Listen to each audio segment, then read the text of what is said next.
توفیق تک نصیب نہیں۔ اور ذرا اس انداز کو اس واقعے کے لحاظ سے سمجھیں کہ ایک شخص جو آتش پرست تھا کہ جس نے اس ماہ مقدس کا احترام کیا تو اللہ اس پر اپنی رحمتوں کو کیسے نازل فرماتا۔ تو یہ انداز ایک ایسے شخص کا جو مسلمان بھی نہیں تھا، جسے آتش پرست کہا جاتا ہے، جو آگ کی پوجا کرنے والا، ایک مرتبہ بازار سے گزر رہا تھا جس کا بیٹا بھی اس کے ساتھ تھا۔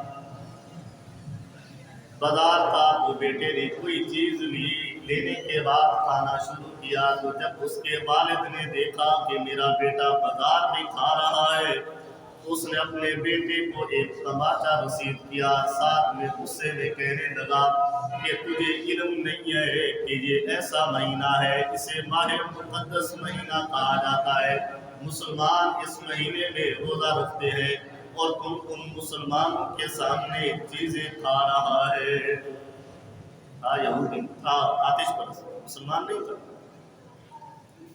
تو اس بیٹے نے جواب دیا، اللہ حضور آپ بھی تو کھاتے ہیں، آپ بھی تو پیتے ہیں۔ تو اس کے باپ نے جواب دیا، بیٹا میں کھاتا ضرور ہوں، مسلمان نہیں ہوں کہ روزے رکھتا، لیکن گھر میں بیٹھ کر چھپ کر کھاتا ہوں، تیری طرح مسلمانوں کے سامنے کھاتا ہوا نظر نہیں آتا۔ مسلمانوں کا یہ احترام والا مہینہ، مقدس مہینہ، اس میں مسلمان روزے رکھتے ہیں۔ تو روایت میں آتا ہے، تاریخ میں آتا ہے کہ جب وہ شخص انتقال کر گیا، کسی نے خواب میں دیکھا تو وہ شخص جنت کے باغات میں سے سیر کر رہا تھا، جنت میں گھوم رہا تھا۔ خواب میں دیکھنے والے شخص نے اس سے کہا کہ اے شخص تو مسلمان نہیں تھا، آتش پرست تھا، پھر اللہ نے تجھے یہ انعام کس انداز سے عطا فرمایا؟ تو وہ شخص کہنے لگا، بات یہ نہیں ہے کہ جب میرے اوپر وقت موت قریب آیا، جو میں اس ماہ مقدس کا احترام کرتا تھا، اللہ نے اس کے بدولت مجھے ایمان کی دولت سے مجھے مالا مال فرما دیا۔ اس ماہ مقدس کا میں احترام کرتا تھا، تو اس کے احترام کرنے کی وجہ سے مرنے سے پہلے اللہ نے مجھے ایمان جیسی دولت نصیب فرمائی کہ میں تو آتش پرست تھا، مسلمان تو تھا نہیں، لیکن اس مہینے کا احترام بڑا کرتا تھا۔ تو اس مہینے کے احترام کی وجہ سے اللہ نے مجھے ایمان جیسی دولت عطا فرمائی۔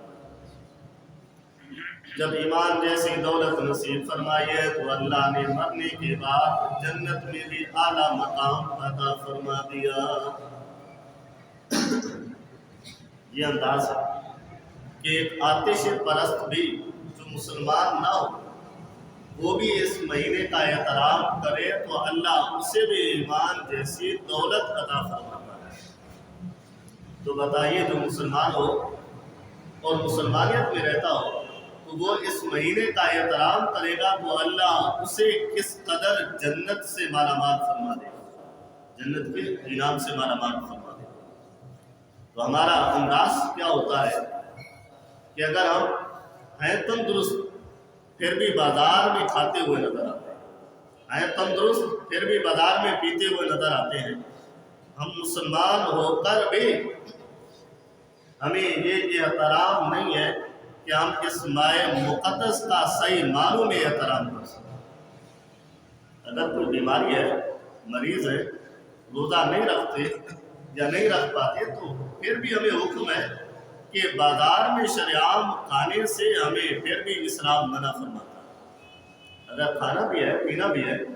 تو کئی ایسی جگہ پر جائیں جہاں پر چھپ کر کھائیں، جہاں پر کوئی دوسرا مسلمان جس نے روزہ رکھا ہوا وہ نہ دیکھ پائے۔ اگر بیماری ہے، روزہ رکھنے کی توفیق نہیں ہے تو بیماری میں روزہ معاف ہے کہ اس کی قضا کرنی پڑتی ہے تو بعد میں روزہ رکھا جا سکتا ہے، لیکن ایسا حکم نہیں ہے کہ شریعام لوگوں کے سامنے ہی ہم کھاتے پیتے نظر آئے، اس سے ہمیں اسراف منع فرماتا ہے۔